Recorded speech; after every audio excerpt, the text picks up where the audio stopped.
Hello all Bond fans, and welcome back to another James Bond video. In this video, I will be ranking every James Bond film from my least favorite to my favorite, including the unofficials. I did this 2 years ago, but my opinions actually changed quite a bit with a few films. So this will be completely updated, and I will have, of course, Spectre included in this list as well. So this video is probably going to be a bit long, but without further ado, here we go.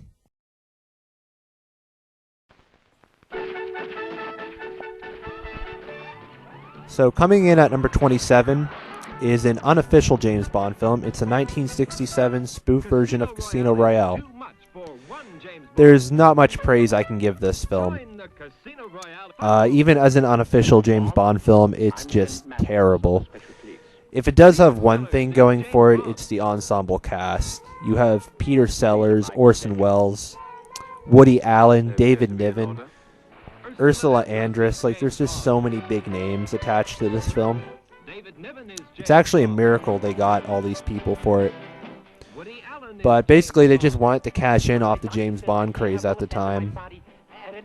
I forget who the publisher was for this film. But this was also the very first unofficial film. I'm not counting the 1954 TV adaptation of Casino Royale, because that's not technically a film. But yeah, this film is just really, really dumb. There's not much praise I can really give it. The plot is pretty much incoherent for the most part. The music is actually kind of decent. I believe it was composed by Burt Bacharach, so that's also a plus. But for the most part, it's just really, really dumb. It's not even entertaining. A lot of the jokes are really, really bad too. I'd only recommend watching this for curiosity. I've actually seen it maybe 4 times, and that's like 4 times too many. I guess some people could argue, don't go too hard on the film. It was the very first spoof of James Bond. But even so, it's still just absolutely terrible. If you want to watch a good James Bond spoof, definitely go for Austin Powers. Austin Powers definitely hit the nail on the head.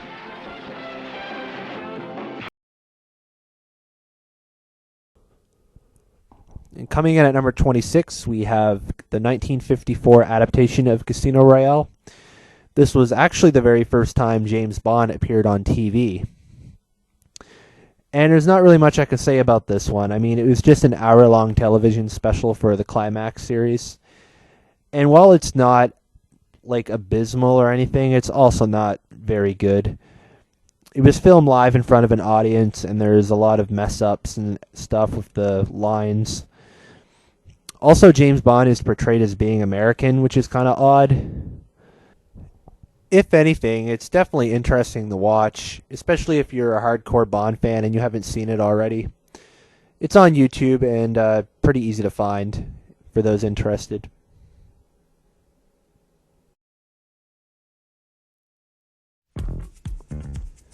And at number 25, we have the last unofficial James Bond film. It's Never Say Never Again. It was the last time Sean Connery would appear as James Bond. And this film is basically a remake of Thunderball. It's definitely nowhere near as good. A lot of the James Bond things that we all know and love aren't present in the film. It still does feel like James Bond, but there's just a lot of stuff that's missing. Overall, the action scenes are okay. I guess the best word to sum this movie up is just really average. There's nothing really terrible about it, but there's nothing extraordinary about it either. It is cool to see Sean Connery return as James Bond one more time, even though he is 60 years old in this film. And you can definitely tell too. The main villain, Largo, I didn't think he was particularly good or anything. The Bond girls I did find pretty decent though. Overall, pretty average movie. Sean Connery is Ian Fleming's James Bond in Never Say Never Again.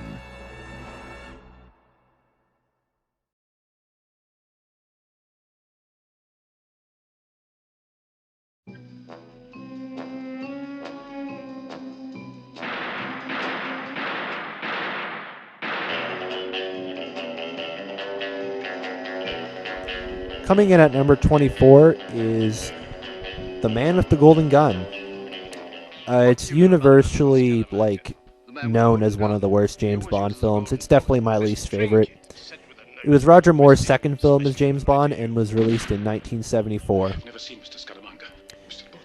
So I guess I should start off with Roger Moore himself.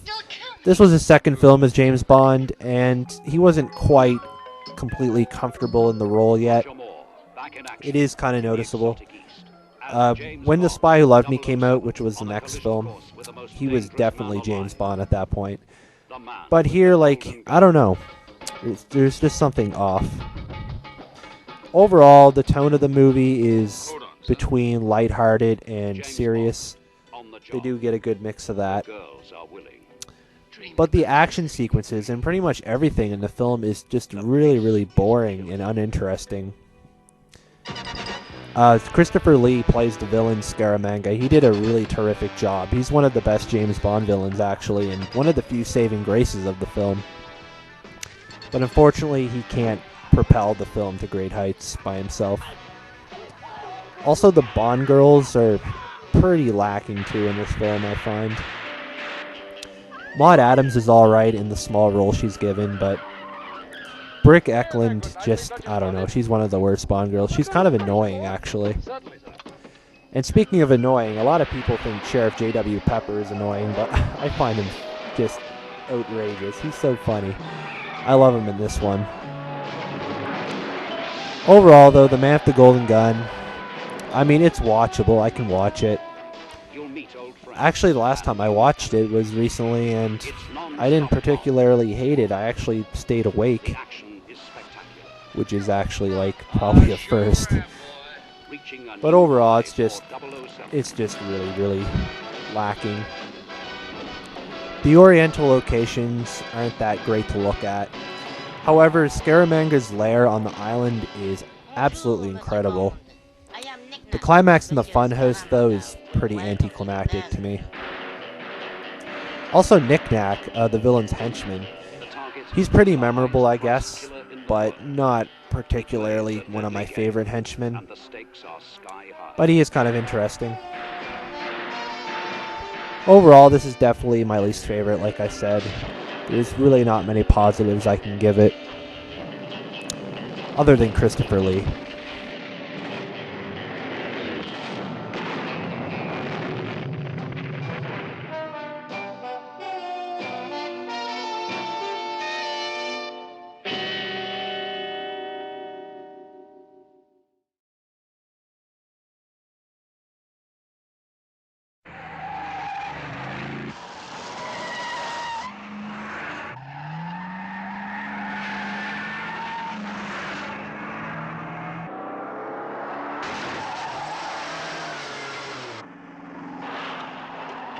You've been waiting for him.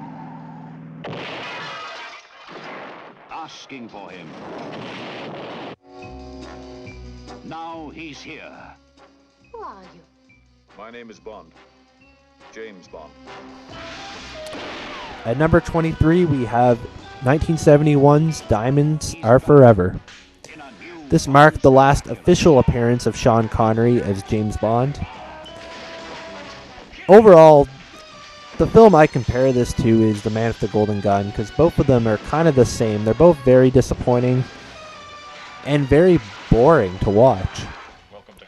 There's nothing that exciting about this film. I guess I'll go over some of the positives. Mr. Wint and Mr. Kidd, the two henchmen, are actually pretty entertaining. I really enjoy them. They're kind of like two offbeat gay assassins, and they often finish each other's lines. It's really, really cool, actually. I think the comedy in this film is actually pretty good. It's not terrible at all. But overall, the tone is just so light-hearted compared to the previous film, On Her Majesty's Secret Service. And I believe if George Lazenby would have done this movie, it would have been way better. Because when Bond is going after Blofeld in this movie, you don't really see the anger or anything from Sean Connery. And Blofeld is the man who killed his wife. So it's kind of ridiculous. I kind of think they just retconned on Her Majesty's Secret Service during this film. It's definitely what it seems like.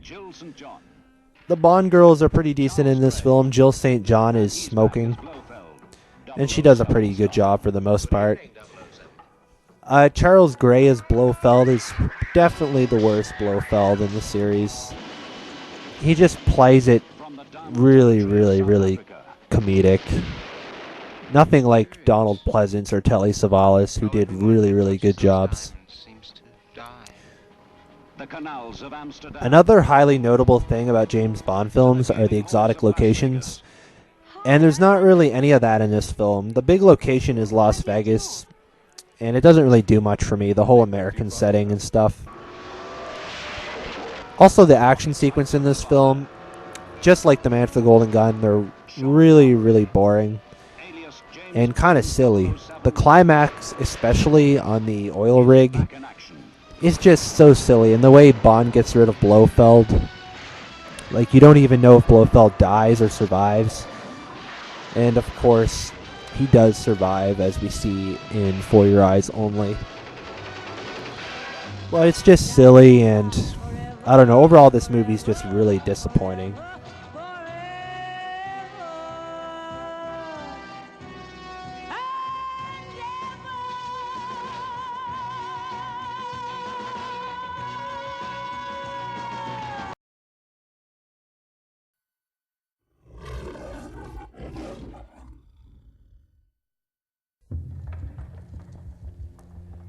(2008's) Quantum of Solace had lots of potential to be really good.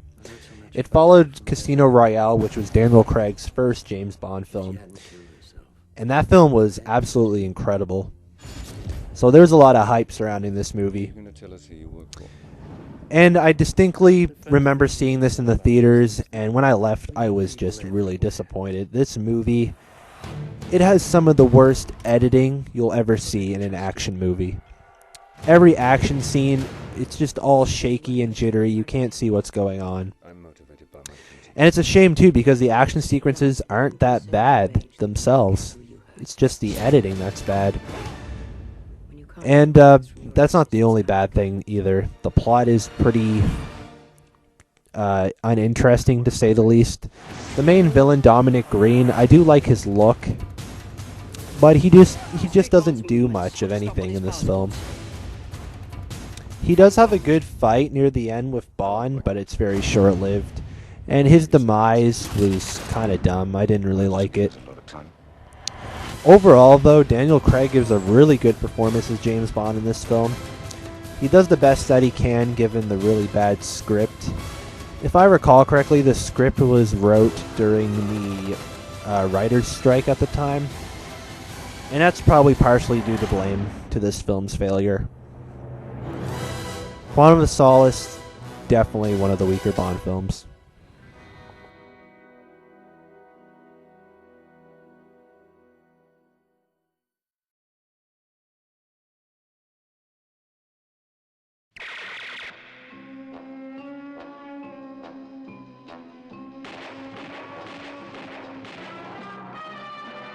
Roger Moore is James Bond 007 in Ian Fleming's Live and Let Die. Live and Let Die was released in 1973 and is the very first appearance of Roger Moore as James Bond. Roger Moore is one of my least favorite James Bonds, but that's not really saying much considering I like every actor in the role. He just happens to be one of my least favorites. He does play it more for laughs than serious. But he does an alright job in this film. He wasn't completely comfortable in the role yet. It would take him until The Spy Who Loved Me for that to happen. But this is also probably the first film on my rankings that I don't completely hate. The only reason why it's this low is because I just like all the other films more than this one. And also there's many parts in the film where I tend to lose interest a little bit. Not a whole lot. It's not really a boring movie. But the villains. There's great villains and henchmen. You have Whisper, Teehee, and Mr. Big, Dr. Kananga. Pretty memorable villains and henchmen. Jane Seymour is absolutely hot in this film. She plays the main Bond girl. She does a really good job. One of my favorite parts of the film is actually the big boat chase through the bayous. There's some really good stunts, and Sheriff J.W. Pepper makes his first appearance. He would later appear in The Man with the Golden Gun. And I know a lot of people hate this character, but I just love him to death. I kind of wish he appeared in one more film, actually. The action scenes in this movie are all pretty good. Nothing completely boring. There's one stunt that involves jumping over some crocodiles, which is probably the highlight of the film. It's just really, really, really cool to see. Overall, Live and Let Die is not a bad James Bond film by any means. Roger Moore would definitely get his better films in later on throughout the years.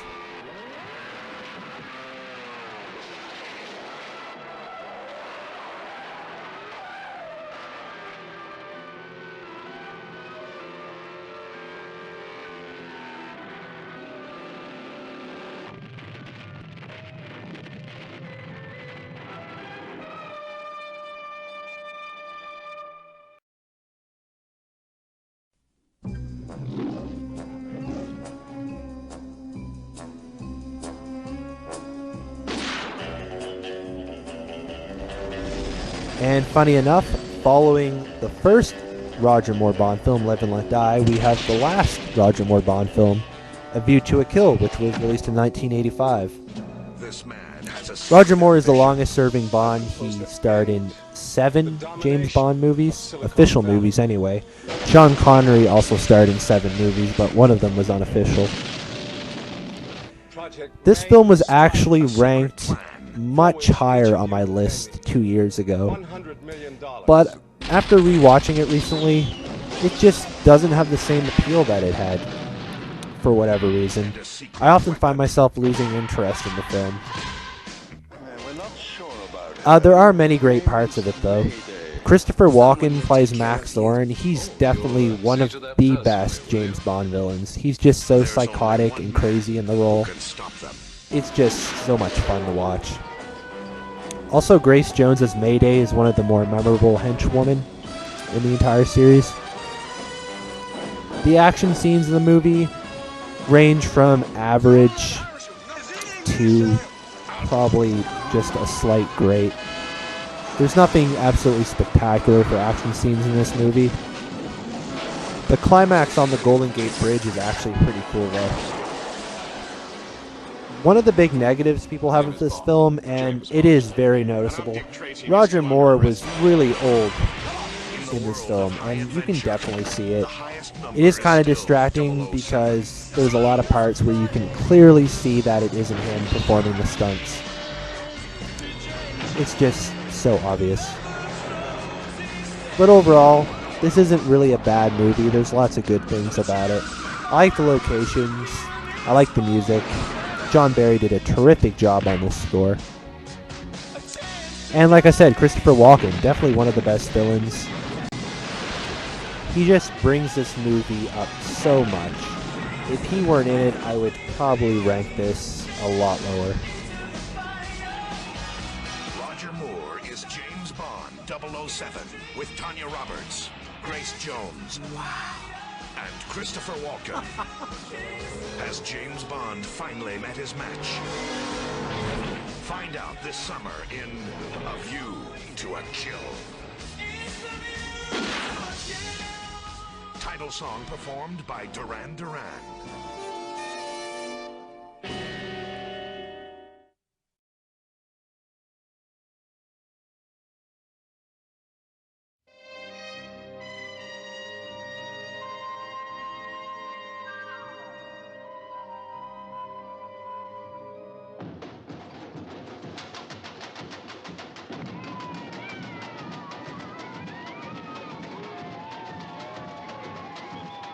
From the most exotic locations on Earth, Moonraker will transport you to another world. At number 19, we have Moonraker, which was released in 1979. It was released shortly after the first Star Wars movie. and it features a space theme. I guess they really want to cash in off the sci-fi craze. This is often considered to be like the absolute worst James Bond movie. However, I really don't see that. For the most part, it's really entertaining. That is until James Bond goes to outer space. But I do think that's where most of the complaints come from. However, the rest of the movie is actually really, really great. Coming off of The Spy Who Loved Me, Roger Moore gives another really solid performance as James Bond. We also see Jaws return from The Spy Who Loved Me, which is a very memorable henchman. Probably the most memorable. He's a really cool character. I do think he's a bit overrated, but it's kind of cool to see him turn good in the end. Even though they handled some of his personalities a bit silly. Hugo Drax is actually a really entertaining villain, played by Michael Lonsdale, who I think did a really terrific job. Lois Chiles plays Dr. Holly Goodhead, the Bond girl of the film. I think she's one of the most physically attractive in the entire series. And her acting does leave a little bit to be desired, but overall I thought she did alright. Also, the action sequences and stunts, especially in this film, are really, really good. The PTS features a really cool stunt where Bond gets thrown out of the airplane without a parachute, and he has to kind of fight this guy in free fall over the parachute. It's really, really cool. One of the best pre-title sequences, actually. There's also some pretty neat action scenes, one with Bond in a gadget-laden gondola, which starts out cool but later gets really cheesy. But that's the thing about Roger Moore Bond films. A lot of them have really cheesy stuff in them. Sometimes it's hard to look past, but in this film I can look past most of it. Overall, I do think that Moonraker is a pretty solid Bond film, and it definitely doesn't deserve the hate that it gets. I mean, the outer space part is only like the last 20 to 30 minutes of the film. Everything else is pretty top notch. So I definitely recommend watching this one.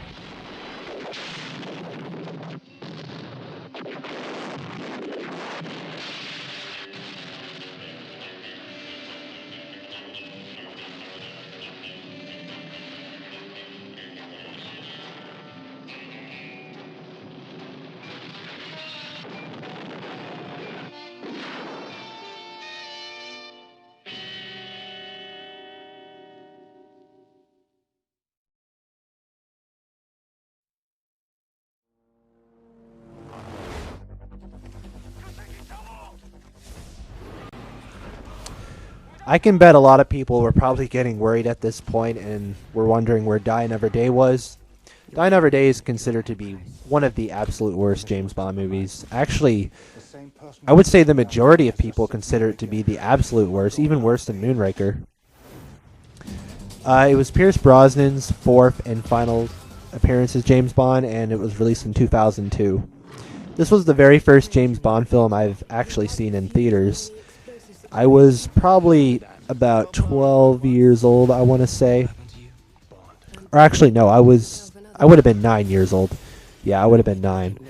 And back then, you know, I was a little kid, and I really enjoyed this film. It was like my favorite James Bond film at the time, but now that I'm much older, this film definitely has a lot of flaws. The very first half of the film is really, really solid. Actually, I would say it's spectacular. It's at the point when Bond gets to the ice hotel where the film starts to nosedive.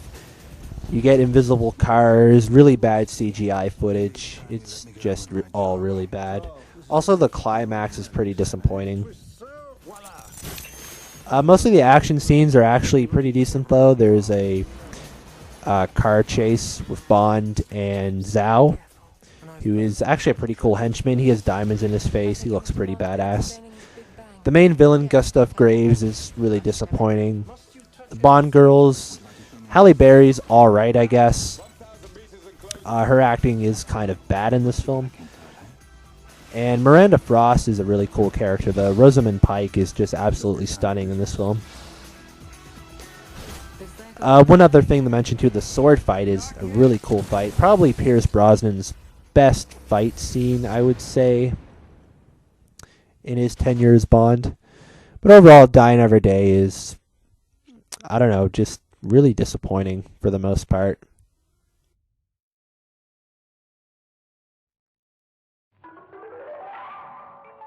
My name is Bond, James Bond. My instructions were implicit. I was to leave for Jamaica in 2 hours. License to kill. Now you maybe miss it. You don't miss a thing. I decided to accept your invitation, I have to leave immediately. just as things were getting interesting again.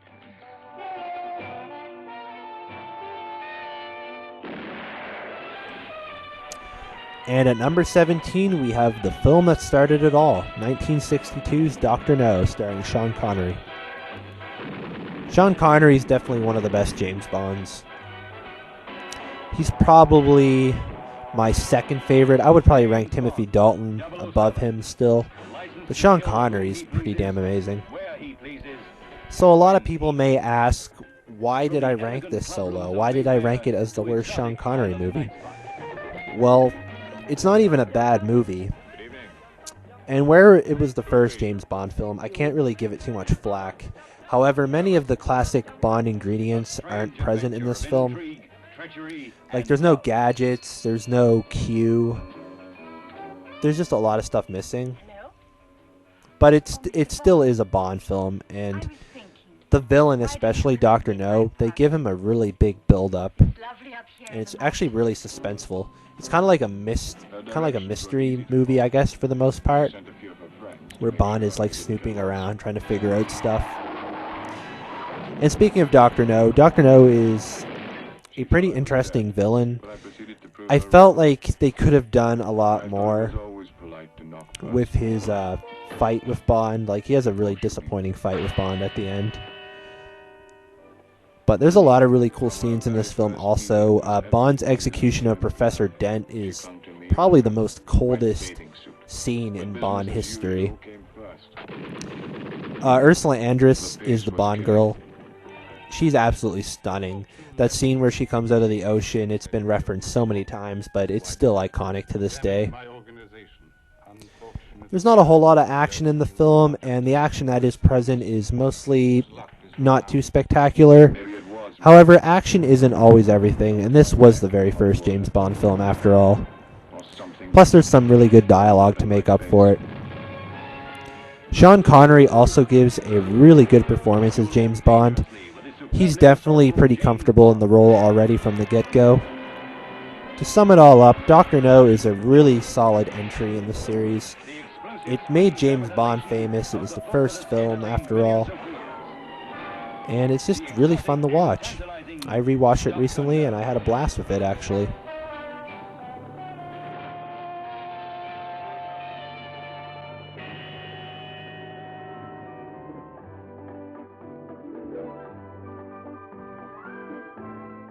Some people will go to any extremes for a little privacy.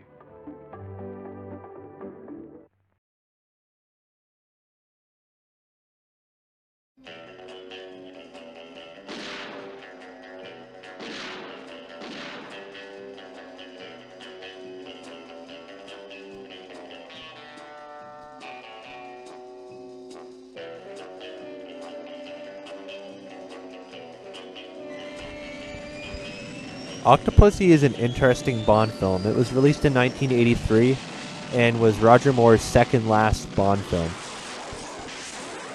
At this point, he was really old, and they were actually going to get a different actor. But when Kevin McClory made Never Say Never Again, they really wanted to get an already established Bond actor to compete. And I do believe Octopussy ended up getting better box office results. And it's a way better film. This film isn't bad at all. A lot of people kind of hate it a little bit. I will agree that the plot is pretty convoluted. There's kind of like a plot and then there's a subplot. Once they get to Germany, the whole train sequence, like, that's where it gets a little bit weird, I guess. But I really like the action scenes in this movie. Great action, great PTS with the Acrostar jet. Really good stuff. But at this point, Roger Moore was becoming a little bit unbelievable in the action roles. But still, the action scenes themselves are really good. The main villain, Kamal Khan, he's pretty decent. He's very charismatic. Also, Steven Berkoff plays a Russian general in this movie. And he has a pretty cool role. It's kind of like a forerunner to General Aramov from GoldenEye. Kind of like the same kind of deal. Gobinda is a pretty cool henchman. Pretty memorable. Kind of like a silent type, strong guy. Maud Adams returns from The Man with the Golden Gun, playing a different character. She plays the title character Octopussy. And she does a pretty good job. If I have to cite the film's weak points, I would say that it doesn't really stand out from the rest of the Bond films too much. Like, it's not bad at all. Like, as you can see, I ranked it pretty highly. It's a very enjoyable film, and I can enjoy it pretty much any time I watch it. However, there's nothing, like, completely spectacular about it either. Like, just, it's... I don't want to use the word average. It's probably above average to me. But I don't know, there's just something about it. But it's still a really cool film. I really like Roger Moore's performance in this film, considering his age. He still looks pretty interested half the time. And this was his 6th Bond film, so at this time he was probably getting pretty sick of it.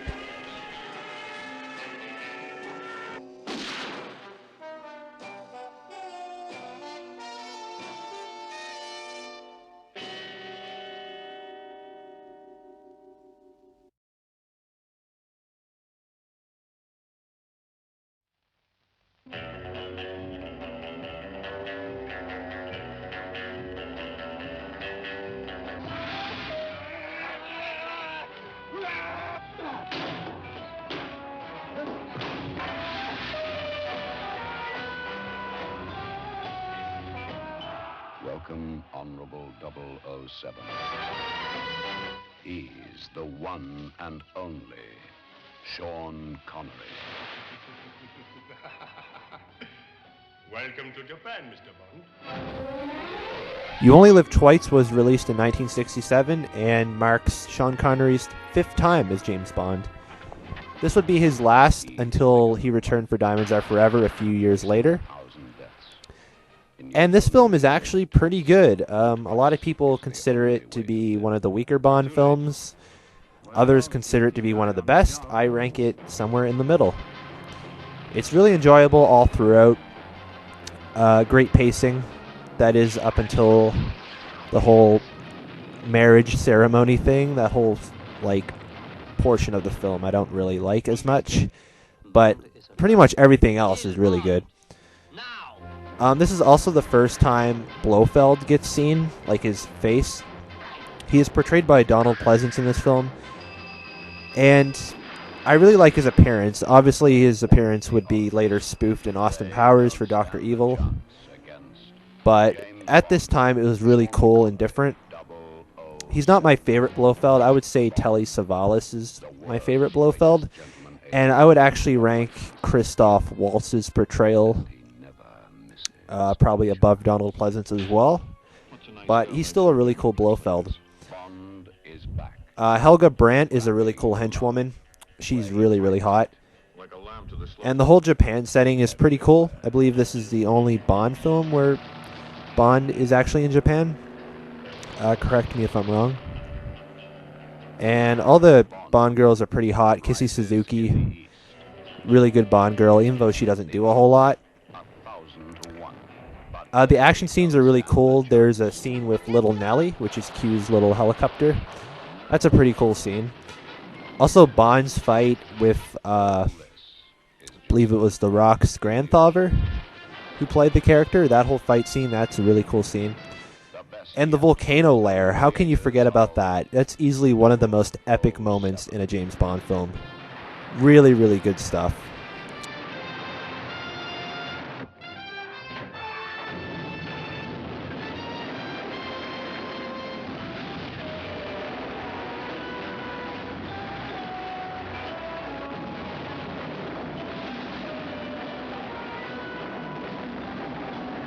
tiger said, from now on, you must do everything in Japanese style. Everything?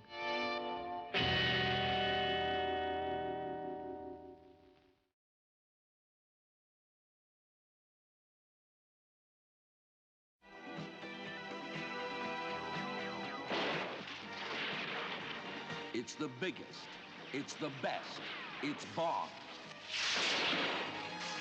And beyond.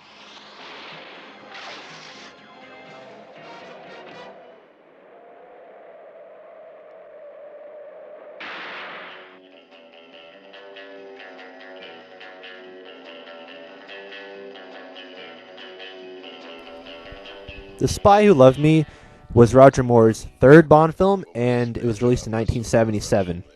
Many people consider it to be Roger Moore's best Bond film, and actually one of the best Bond films in the entire franchise. While I don't necessarily agree with it being one of the best, I do think that it's really, really good. It's actually only one of two Roger Moore films that I consider to be really good. And we'll get to the other one much later.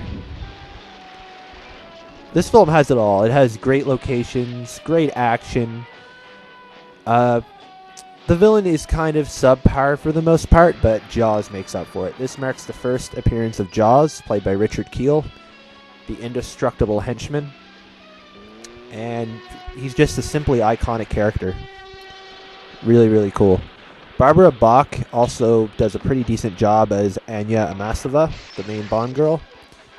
She's kind of like a Russian agent, like Bond's equal almost, which is kind of new for the series. They do this idea a lot more later on. Great action, great PTS with the ski jump. Great stunt work there. The main song, Nobody Does It Better, is pretty iconic, and while it is kind of overused in montages, I still think it's a really cool song. I really like the Radiohead version more, actually. But that's just me. The car scene with Bond's gadget-laden Lotus Esprit is one of the most iconic scenes in the series, I think. And while having a car that can go underwater is kind of outlandish, it works for a Bond film. And this Bond film doesn't get too ahead of itself. It's not like Moonraker, which would follow directly after this film. The final climax inside the supertanker is one of the best in the series. Great epic gun battle. It's really awesome to see Roger Moore in a Navy outfit. I think that's one of like the most subtle but awesome things about this movie. I don't know why, I just really enjoy it. Carl Stromberg, played by Kurt Jurgens, is, like I said earlier, a subpar villain, but pretty much everything else in this film is really, really solid. And it's well deserved of the praise that it gets. Really solid Bond film.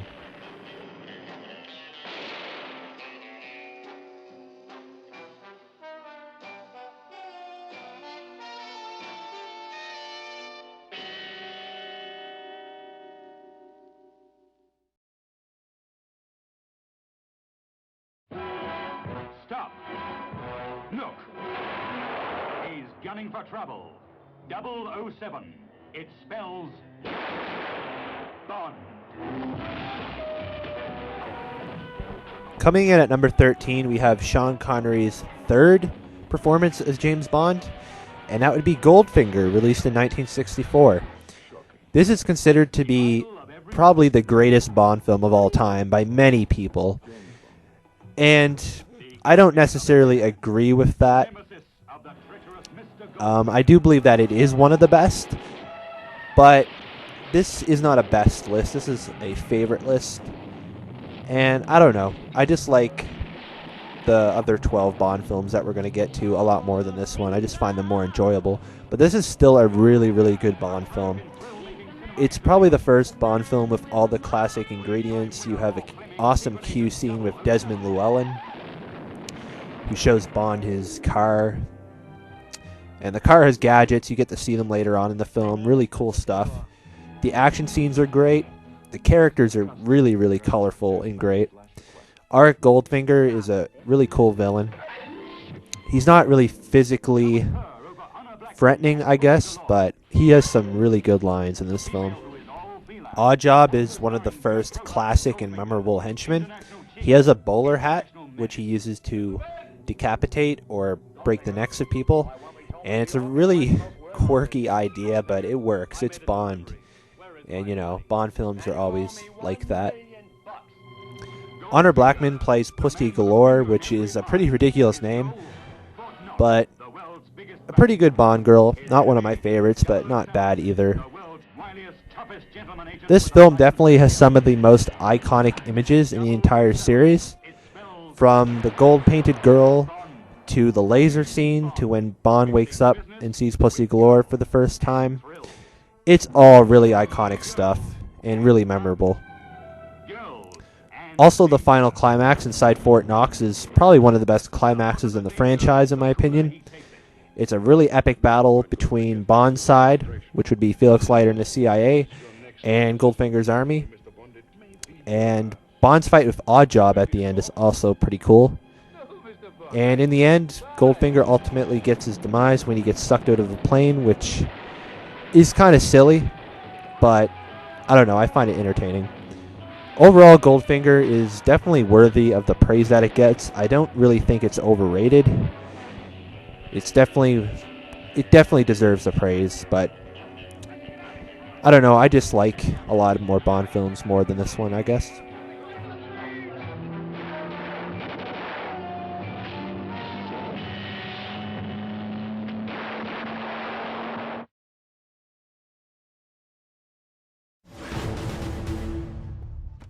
It's gone. And at number 12, we have Daniel Craig's third Bond film, 2012's Skyfall. Now, when this film came out, it just rocked the world. Pretty much universal positive reception from everyone. Many people were calling this the best James Bond film.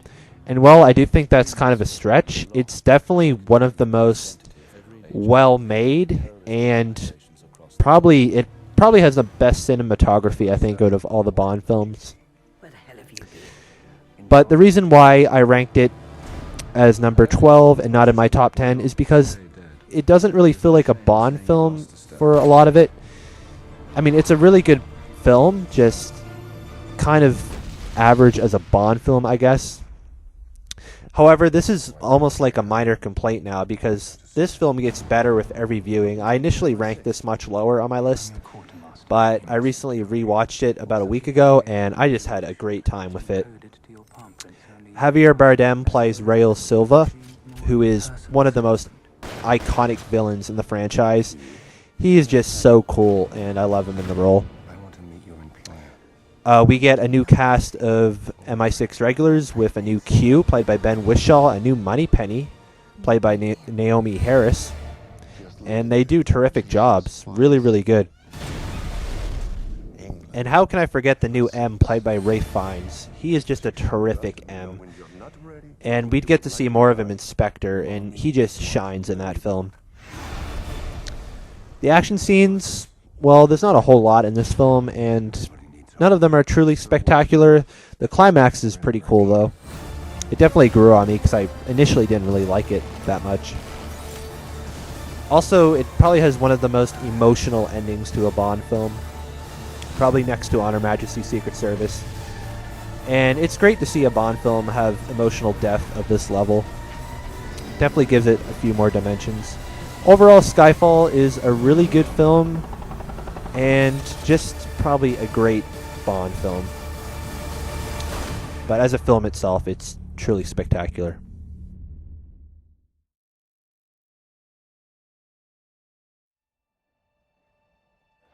You had no authority. None. And here's the newest addition to the list.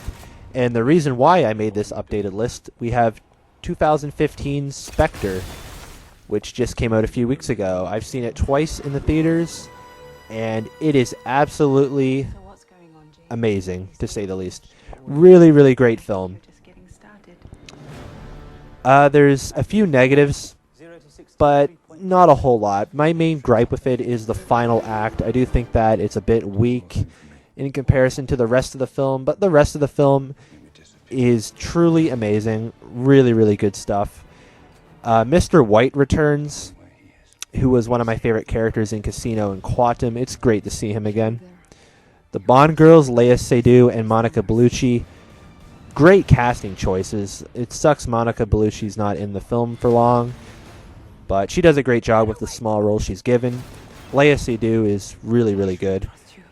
The main villain, spoilers alert, is Blofeld, who of course was in many of the early Sean Connery films and the main mastermind behind the Spectre organization. And he's played by Christoph Waltz, who happens to be one of my favorite actors at the moment.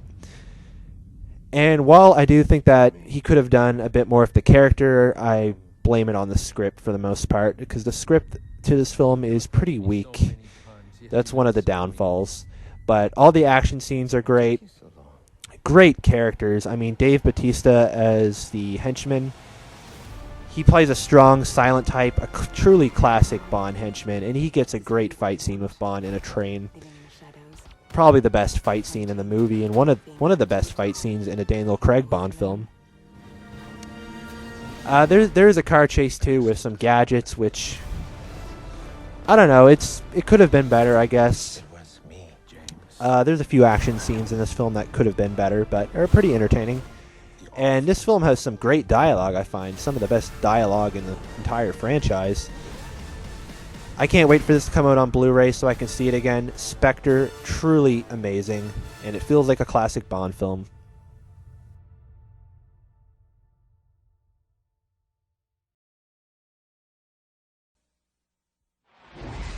Action stations. Aye, aye, sir. Sound the general alarm. And at number 10, we have Pierce Brosnan's second film as James Bond, which was released in 1997, and that would be Tomorrow Never Dies. Now, I'm not even ashamed for ranking this so high. The Pierce Brosnan films get a lot of hate, especially from older fans, but I grew up with these films. I was a kid when a lot of these came out, so I seen them on TV. And I really do think Pierce Brosnan was a great Bond. It's a shame that he went out on a bad note with Die Another Day, but his other 3 Bond films are some of the best, actually. I'm not even afraid to admit it. This film is just so entertaining, and that's the reason why it's in my top 10. I don't know, I just enjoy watching this. I never get bored of it. I could probably watch it like once a week and not get bored of it. It's just so much fun. Great action scenes, some of the best in the series. A great motorcycle chase. Elliot Carver is one of my favorite villains because I just love his demeanor. He's so funny. Jonathan Pryce is a really good actor, and he fits the role really well. We have a great henchman, a classic blonde, indestructible type of guy. There's many great scenes, too. The scene with Bond and the assassin, Dr. Kaufman. One of the best scenes in the entire franchise, I think. It's really dark, which is a bit different because a lot of this film is kind of borderline. I don't want to say campy. It's not like Roger Moore campy. It's kind of like the Pierce Brosnan kind of campy, like the one-liner stuff. This film is just so much fun. Parking garage car scene, so great. And how could I forget about Wei Lin, possibly the best Bond girl of Pierce Brosnan's films. She's just really good. Michelle Yeoh is a terrific actress. Tomorrow Never Dies is just a great Bond film, and I love it. When you remove Mr. Bond's heart, there should just be enough time for him to watch it stop beating. I would have thought watching your TV shows was torture enough.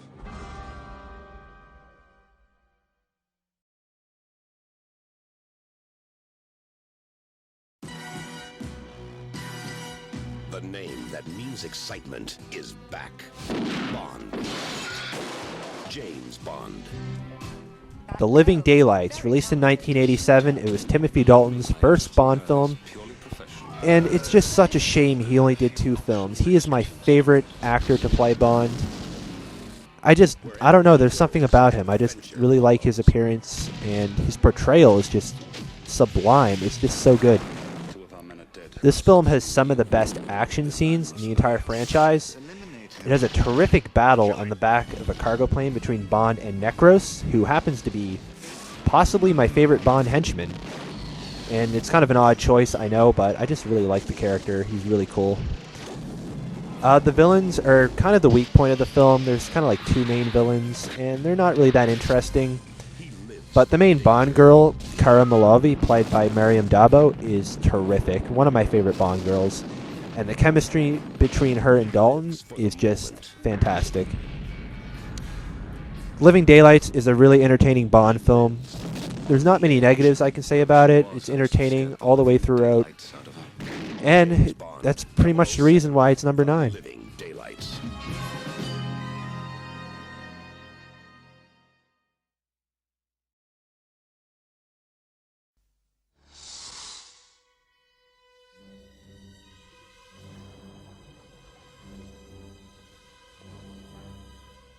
I want you to know this is nothing personal. It's purely business. License to Kill, released in 1989, was Timothy Dalton's second and unfortunately last Bond film. It came out during an interesting time. This is easily the darkest Bond film. It's so dark that I believe it was initially rated like R, when most of them are rated PG-13, so they had to do quite a bit of editing. There's a ton of disturbing stuff in this film. Bond's friend Felix Leiter gets maimed by a shark.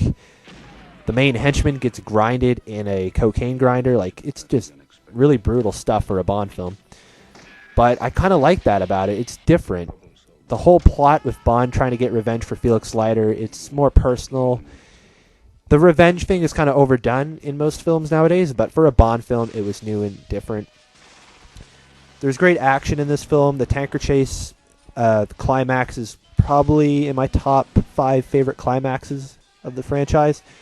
It's pretty long climax, a pretty long sequence, but it's just so good. I love it. Timothy Dalton gives another solid portrayal as Bond. He's really intense in this film. Really, really fine actor, like I said before. Robert DeVee is one of the best Bond villains. Talisa Soto's kind of a weak Bond girl. Her acting's kind of bad, but Carrie Lowell is a terrific Bond girl. And it's a shame Timothy Dalton only did 2, because the 2 films he did were some of the best.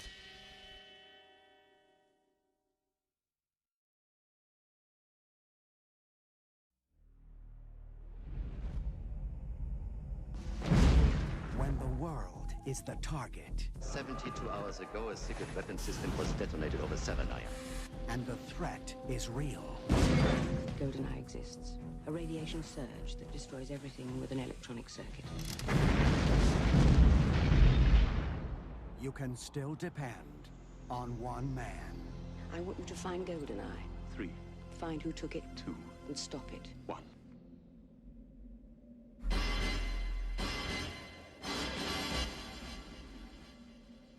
My name's Bond. James Bond. Number 7, we have Pierce Brosnan's first film as James Bond, released in 1995, GoldenEye. One of the most loved films of the franchise, and deservedly so. Many people consider it to be one of the best. I really do feel bad whenever I rank this film, because it's usually, I wouldn't say low, but I feel like it should also be higher. Like, I don't know why. I really love this film, but for some reason it's always like not even in my top 5. There's just so many good Bond films to choose from. But this film has it all. It has some of the greatest characters, the best ensemble of villains for sure. You have Famke Janssen as Xenia Onatop. You have Boris Grishenko, played by Alan Cumming. Really funny character. You have Sean Bean playing Alec Trevelyan, who is probably the best James Bond villain in my opinion. I'm just a huge Sean Bean fan to begin with, but it's just awesome. The whole idea of Bond going up against 006 and a former friend and agent is just really cool. And of course, you also have Godfrey John playing General Oromov, who is the most underrated James Bond villain in my opinion. He does a really great job in this film, and he has some of the best lines. I don't know if it was intentional or not, but he's just hilarious. The action scenes are so good. I mean, the PTS is one of the best in the franchise. You have the final battle between Bond and 006 on the Cradle. there's just so much stuff about this film that's great, and this is the film I recommend to any new Bond fan who hasn't seen a Bond film. Go see this one first. It's one of the films that made me fall in love with the franchise.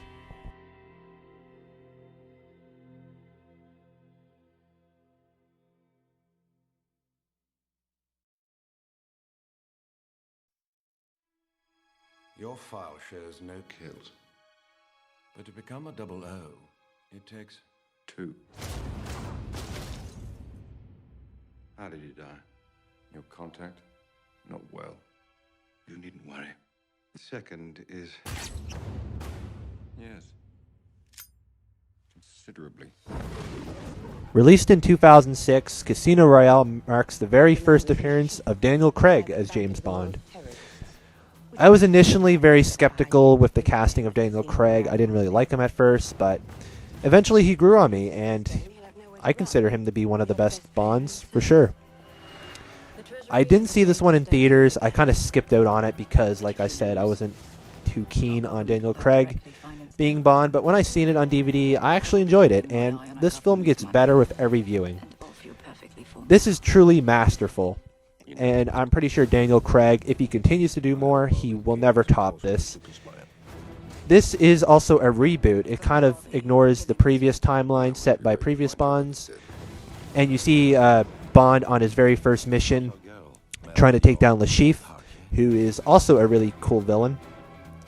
The whole poker scene between him and Bond, it gets very intense, and the action in this film is really great, but I think the more subtle scenes, like the dialogue and heavy talking scenes, are much better. This film really impacts you. It has a really emotional finale. One of the most emotional, along with On Her Majesty and Skyfall. And the chemistry between Daniel and Eva Green, who plays Vesper Lynd, is just fantastic. Really good chemistry. Many of the classic Bond elements aren't present, but it makes sense in this film because, like I said, it's a reboot and you see Bond on his first mission. He's a bit inexperienced, and it kind of shows in the movie. The action scenes are absolutely fantastic. The parkour chase is probably the best foot chase in cinematic history, in my opinion. It just blows me away every time I see it. And I haven't seen this movie for quite a while. I think I'm going to rewatch it within like a week or so because this film is truly a masterpiece, and I recommend it for any new Bond fan.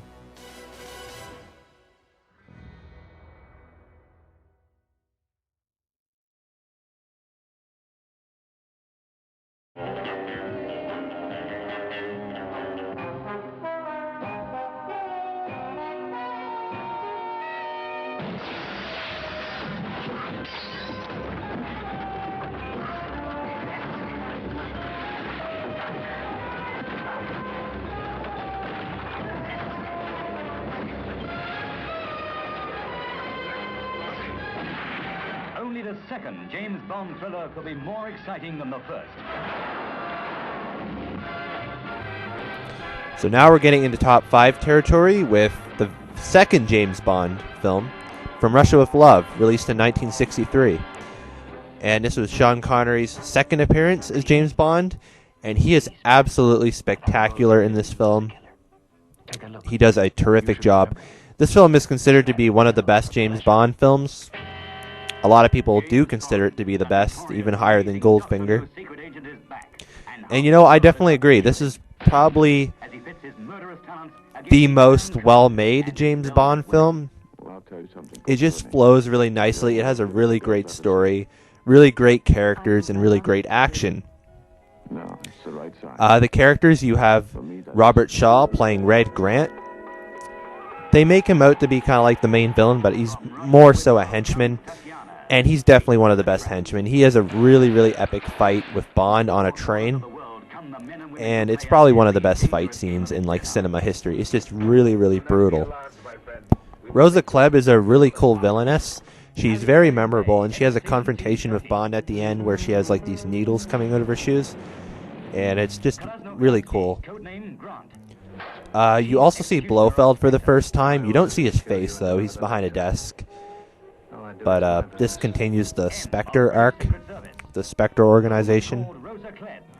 Daniela Bianchi plays the Bond girl, Tatiana Romanova, and she's absolutely gorgeous in this film.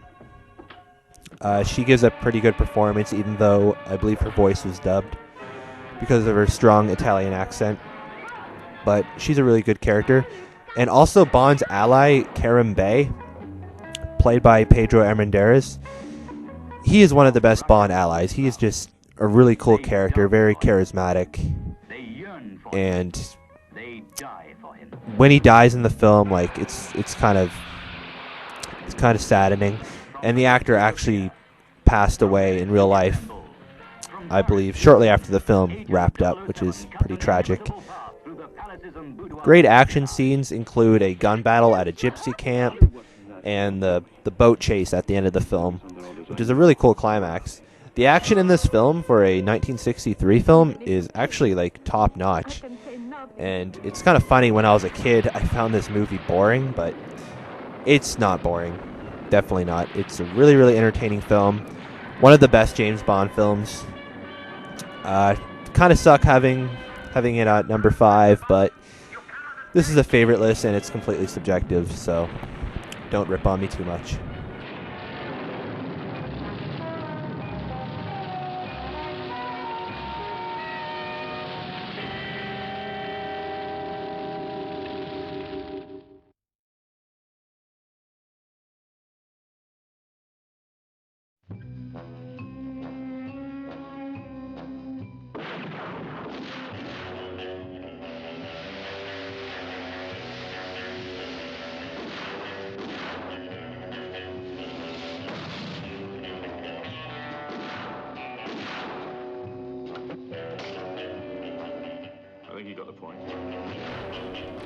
And coming in at number 4 is one of my most loved films in the franchise, and it gets a lot of hate for being a really boring film, but I just don't agree with that.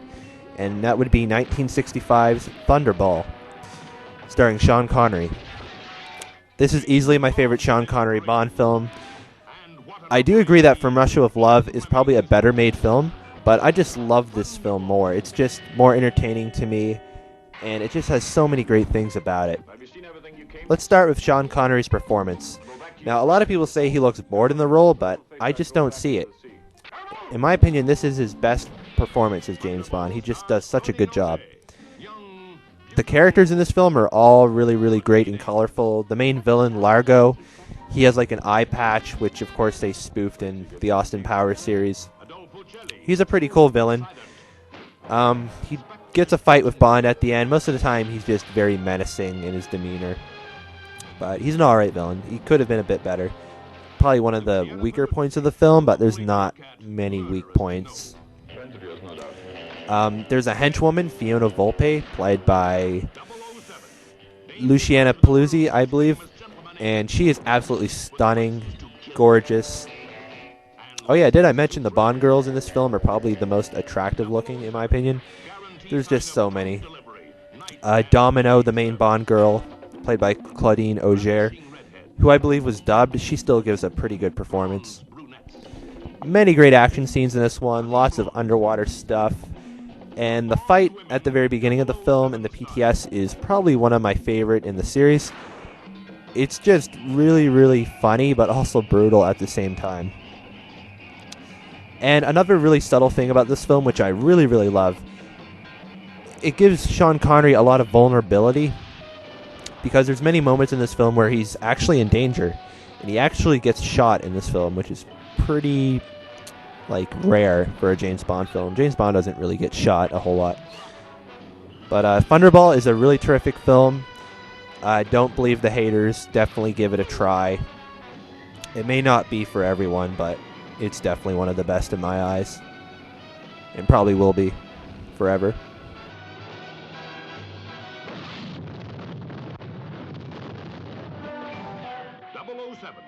Hallmark of today's greatest entertainment.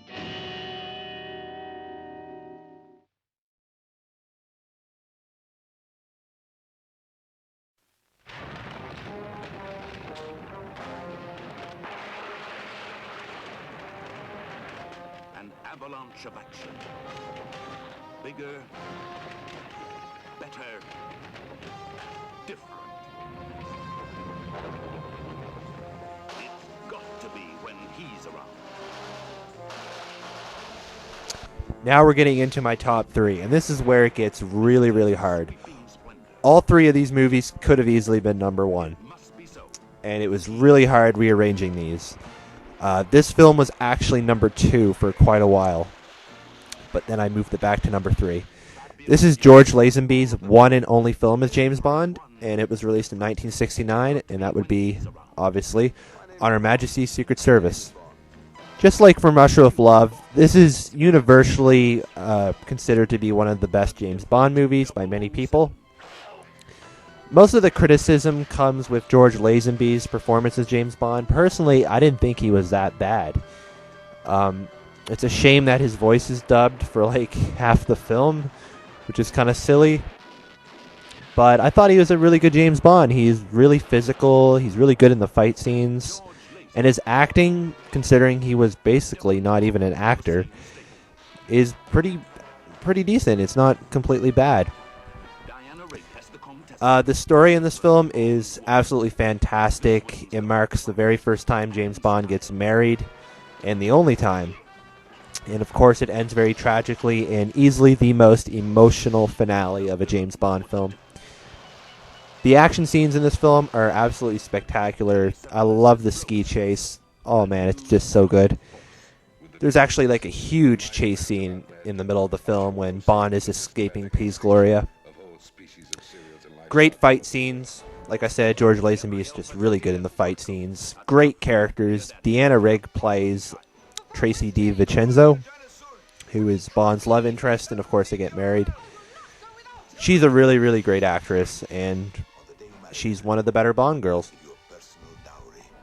This film followed You Only Live Twice, and in that film we got to see Blofeld's face for the first time, and Blofeld returns in this one, although he is recast and is played by Telly Savalas.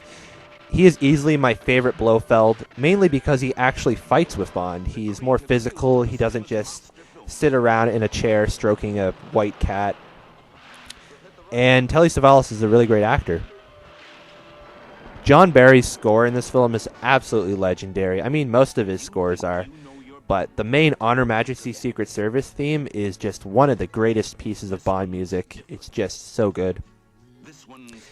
And at roughly 2 hours and like 25 minutes, I think, this is one of the longest James Bond films. But it doesn't even feel that long because it has great pacing and it's just very enjoyable all the way throughout. It has a great story, great characters, great action, a great Bond. Yes, George Lazenby isn't bad. He's probably my least favorite, but only because he did one film. If he stuck around for Diamonds Are Forever, at least, I'm pretty sure that would have been a much better film. But, you know, that's the hand that we were given. At least we're left with this masterpiece.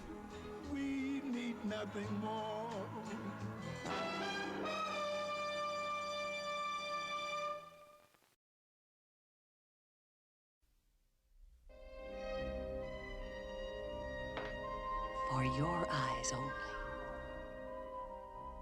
It's Roger Moore as Ian Fleming's James Bond 007.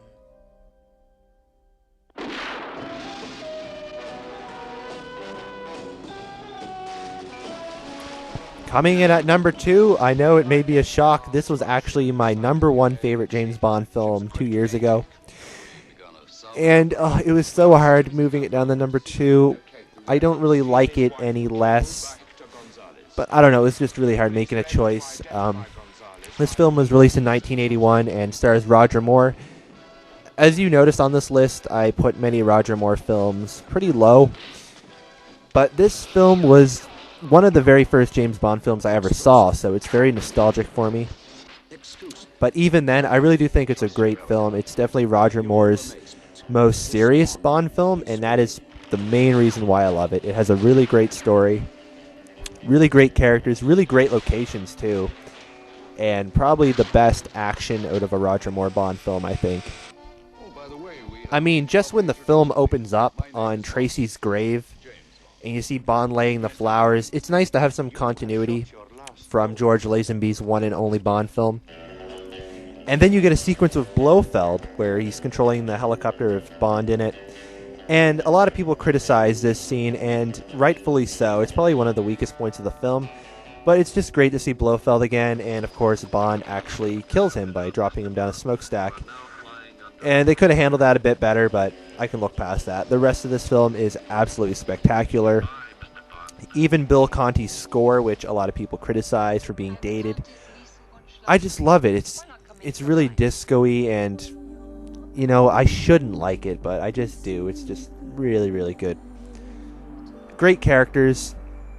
Probably one of the best Bond allies, Topol playing Columbo. He's just a really cool guy. Great villain. You have Christados, played by Julian Glover. He's kind of like a more subtle villain. He doesn't really do much until like the second half of the film. But he's pretty interesting. He's a much more like down-to-earth villain. He's not like a super hell-bent maniac who wants to rule the world. Great Bond girl too, Melina Havelock, played by Carol Bouquet. She's absolutely gorgeous, and she is one of the best Bond girls by far. She actually has a crossbow, and she actually kills people. So she's definitely a strong character. Great action scenes, like I said. There's an awesome car chase, awesome ski chase. My favorite ski chase in a Bond film, actually. So many great things. You have underwater sequences. And the climax, when Bond is climbing up that rock face, oh my god. It's just so suspenseful. Especially when he gets knocked off. Great stunt work, by the way. This film isn't considered to be one of the best by many people, but I don't know. I think it's perfect in pretty much every way, shape, and form. Roger Moore was getting a little bit too old at the time. This came out right after Moonraker. But this film just feels so fresh. It's much more down-to-earth and serious, and it's just one of the greatest Bond films. I definitely recommend checking this one out for sure.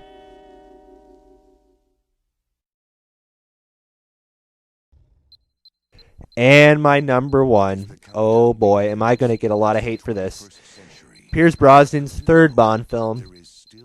And easily my favorite of his, The World Is Not Enough, released in 1999. Now, a lot of people hate on this movie for many reasons, and I'll be the first to say that I don't think it's the most well-made Bond film. But this isn't a best of list. This is a favorite list. And I find this to be the most enjoyable Bond film to watch. It is a bit over the top. I mean, the main henchman there, Renard, he has a bullet in his head and he can't feel pain. They don't really use that gimmick too well, but it is a bit over the top. Robert Carlyle does a really great job in the role, with what he's given at least. Elektra King is the main villainess, and she is absolutely fantastic. She's just incredible. Denise Richards, I don't think she's as bad as many people say she is. Definitely not one of the best Bond girls, I guess. But once again, I can look past that. David Arnold's score in the film is absolutely fantastic. My favorite Bond score out of any Bond film, to be honest. And the action scenes, stunning. The pre-title sequence in the bank and then the boat chase down the River Thames is one of the greatest action films in the whole franchise. I would actually say it's probably the best. It's just so good. And then you get like a ski chase later on, and that gun battle at the Caviar Factory, and the climax on the submarine, which isn't as good as compared to some of the other action scenes. Oh yeah, and the bunker scene, that's a really good scene also. Valentin Sukovsky returns from GoldenEye, and I just love this character. It's a shame that he dies, but I like how he helps Bond one last time.